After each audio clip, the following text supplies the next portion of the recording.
Hi everybody, Shawn here from the Sci-Fi Model Guy, and welcome to the fourth and final chapter of the USS Constellation Damage Version Full Build Series.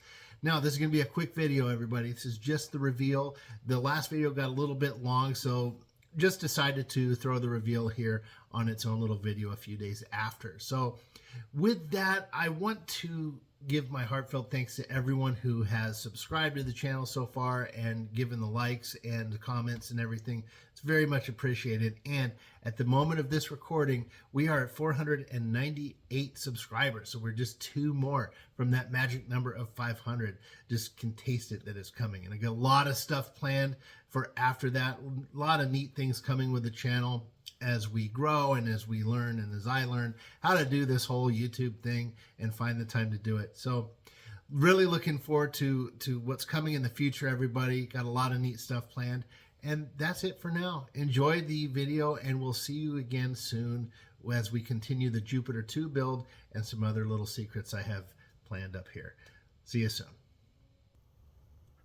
Okay, everyone, just a quick aside here. The oily steel is working out really good, so I wanted to document a little bit of that. So let me go over here. So I'm just taking a little bit on my brush here, hand brush, and I'm just kind of randomly wiggling my hand around. Like this is one of those cases where if you had a shaky hand, it's actually an advantage because you want to simulate some randomness to this and not really worry about too much. So I'm just putting it around the edges here where I think that some melting would have occurred, and it's working out pretty good. Now I'm trying to be careful here because, again, if it looks really, really cool by putting a little bit, does not mean that putting a lot is going to look cool. So going with that. So like right here, I did put some. Now this is a little bit too thick and it's not quite random enough. Sorry, zoomed in. So I'm just going to go in here and just kind of just scribble, basically, is what I'm doing here. And again, on these ones here that are really melted, really get that on there. So that looks good. I got this oily steel mixed with a little bit of that blackened soot effect is what I'm looking at. Sorry, I'm kind of stumbling for words here as I'm thinking and plotting my next paint here. So over here to the top. So now here's where the salt was very prevalent here. So I'm just kind of going around in some of those areas because the salt was fine, but it left very like pixelated look to it. So I'm trying to put a little bit of this oily steel around that to make it not look so like a pixelated, like someone just took dots. I'm gonna have to load up on some more paint here. Oh, that was a little too much.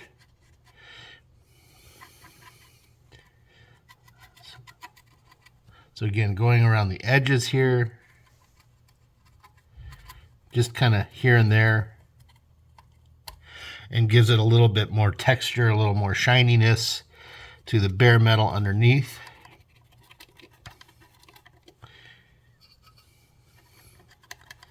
And there we go. So let me hold this up. So it looks a lot better to me now. It looks more realistic, more metallic, obviously, oily steel. But this is a really good color. This is oily steel from Vallejo. It's 70.865. It's really, really good paint for doing some kind of brushed on weathering of metal and making it look kind of melted. To me, I'll hold it up here. This is what it looks like in the palette. So you can kind of see it does have an oily look. It's very thick paint. There's some speckling in it, it looks like, almost like there's some black. Interesting how I'd be interested to know kind of how they made this. Yeah, so again, just kind of getting, also what I'm doing with this paint, I'm really getting deep in here with this stuff and kind of swirling it around some, and that seems to be having a really nice effect on bringing out the 3-dimension part of it. I know it's a three-dimensional object, but it's really bringing out the layers here and giving some perspective. Okay, over here. Again, here's some salt, the speckling of the salt that is not really the effect I really wanted, so I'm going to go in here and just kind of augment that a little bit. And for the edges here, what I've been doing is I get a little bit of paint on the brush. It's almost like a dry brush. If you're not familiar with dry brushing, it's putting on just enough paint to where it wouldn't smear when you paint it. It's very little amount of paint, and it's really a good technique for weathering. So it's almost to that level. If you're familiar with dry brushing, I'm almost dry brushing this on here, but a little bit more paint than dry brush, if that will help for some of you folks who have experienced doing that. That's kind of what I'm doing here. Okay. Awesome. I really like this. This is a great paint. And I forget where I got it from. Oh, I think I bought a like a 4 or 5 pack, 6 pack of Vallejo model color, and they had various grays and in there and some different blacks, like midnight black and glossy black and matte black, and this was one of them, I believe, in there. So again, I'm just getting in here, getting a little bit of paint deep down in there.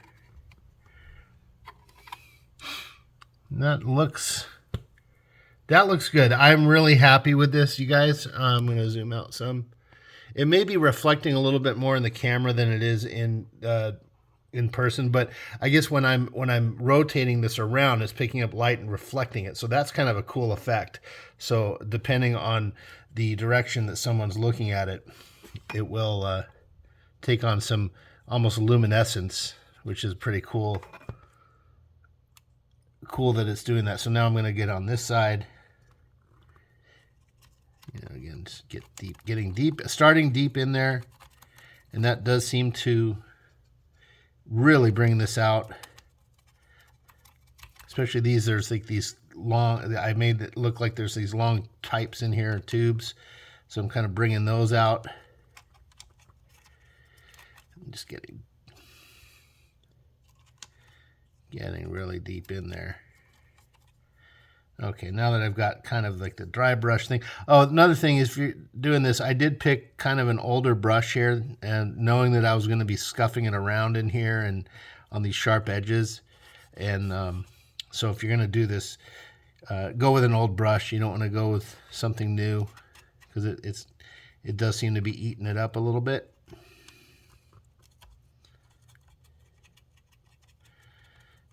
There we go. This is really turning out good on this side. I like this. Just getting these edges. And if I smudge over it, I'm just using my finger just to smear it out. And that seems to be working just fine. All right. Looking great, guys. Wow. This really added almost a metallic black to it. Super cool. See, you can see here as I rotate it, it's really bringing out some of that three-dimensional aspect to it. And then the side collectors here, you can see they're all messed up like in the show. I just went outside with a lighter and held the ship upright like this, and held the lighter underneath it and let it go until it started kind of deforming, and I was just being very careful, but I did do that outside, which I'm thankful for, because there were a lot of fumes. So all right, everyone, that's it for now. So no more painting is necessary. Well, aside from here, I do have to paint the impulse deck assembly and get that squared away. I think I'll just do that with the little bit of airbrush, mask this off real well, airbrush it real quick, and then let it dry, and then we'll be ready to put the matte coat on there of the Duplicolor. wheel mat, which I'll show, and we will be ready for decals and scuffing up those decals, and then a quick build of a base, and it's off to Admiralty. All right, folks, thanks for sticking by. Sorry for going on about this one, but I just really was enjoying this technique that I kind of came up with or discovered. I'm sure many people have done it, and just wanted to document what I was doing because it was turning out to be so cool, and I'm super thrilled with this. All righty, we'll see you soon.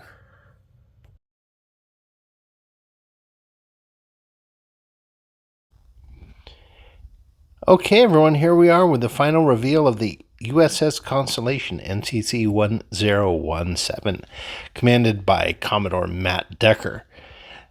And as we rotate this around, just want to take in some of this. And I just got to say, everyone, I am very proud of this model. It's probably the most pleased I've been with a model for quite a long time.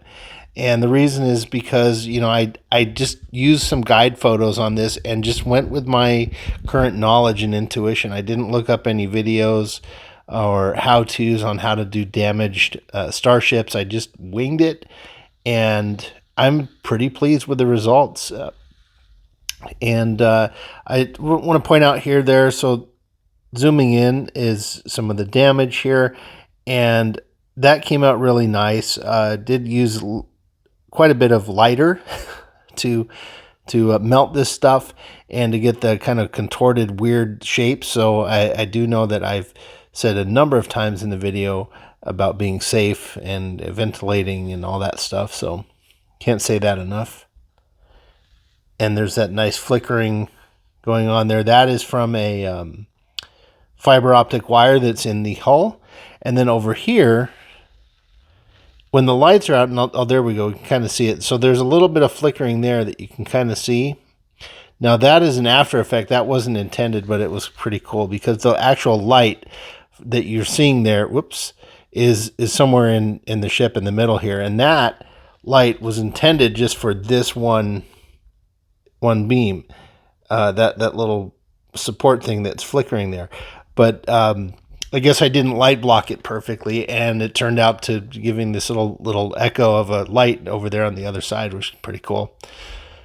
Okay, going down here. Now you'll notice all of the lights here in the ship are off. You know, I did not use any of the white decals to indicate a lit window. And these round ones here, whoops, sorry. I don't have a steady cam here. The round ones, let me zoom in. I just used a paintbrush and just dabbed it on there.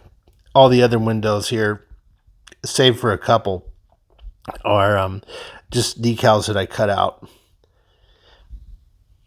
And here's some damage to the port nacelle. Really not much else to talk about. I've pretty much said everything in the video, but I just wanted to give everyone some beauty passes here. And right here on the nacelle, on this little piece, I chopped it off because I put it on and saw that there was some damage. And I'm like, oh, that little bit would have been blown away. So I took the nippers to that and took it off.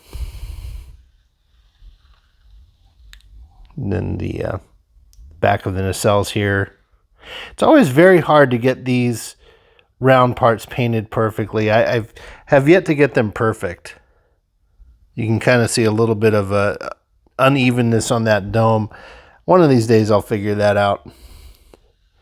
And then over here, I'll just point out some of this, where this decal is, where that cut off. I did, again, good use of the hand lighter. You know, I just put the decal on, cut it off with the X-Acto knife, and then the part that was overhanging, I just, excuse me, I just put a little lighter to it to kind of get that melted effect and to bond it into the plastic. And again, here's another example. That turned out pretty cool. Looks kind of running paint. And under here, I'm not going to lift up the model here because the wiring and it's kind of settled into the base. But I was really nervous about this back portion again, you'll see in the video, or you saw in the video, that this was cut into several pieces. Turned out pretty good. I was able to use some of the paint to cover up a little bit of the mishaps or the lines in there. All in all, it turned out pretty well, pretty nice.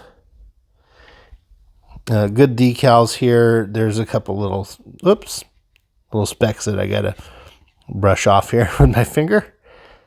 Let me zoom back out. But yeah, so if you are interested in doing this model and you're happy with it, go ahead and use this video as a guide. And please email me any questions you might have and pictures of your own projects. Again, the email address is up on the screen. It's the sci-fi-modelguy@gmail.com. And I do read those, folks, and I do try to respond to everybody that writes to me. It's just I still haven't gotten quite used to checking that email on a regular basis, but I do read each and every email that gets sent to me, and I do respond to everybody. And when we do the next viewer mail, I'll make sure to include all the pictures some of you have been sending me. It's some wonderful work. Can't wait to see more. So, okay, that's it. I'm going to pause the video here and say our final goodbyes. I'll turn off the lights, more of the lights here in the shop to try to get a little bit cooler of an effect, and we'll be right back. Oh, there's one other thing to point out. There is that impulse engine there. So I did just light up that one impulse engine to represent the in the show. Kirk and Scotty get one, I think, or partial impulse power. So I wanted to kind of represent that in the model. So we see this flickering, lurching impulse engine. All right, I'm going to pause and we'll be right back with a little bit lower light level and see what we can see. Okay, I've got most of the lights turned out here and just kind of nice in the dark. And there's that nice glow and that flickering of that one beam, and it's just illuminating just enough. I didn't want too much going on. And you can see here there's a little bit of illumination there from the flickering of the white light that's buried in there somewhere. Gives kind of a spooky feel to it. And we'll rotate it around here. And then there's that as well. So it might be a kind of a cool effect to have all the lights off and see what this looks like. I can't wait to try that out, and then we'll go. So with that, everyone, thank you very, very much for your time in watching this and your patience in waiting for me to post more videos. I do apologize. It's been a few weeks, and I'll try to do better for y'all. And really appreciate the subscriptions and everything in the comments. Means a lot to me, everybody. So, all right, everyone. With that, signing off. Hail to Admiral Teague, and I hope you are enjoying the model. Have a good day, everybody.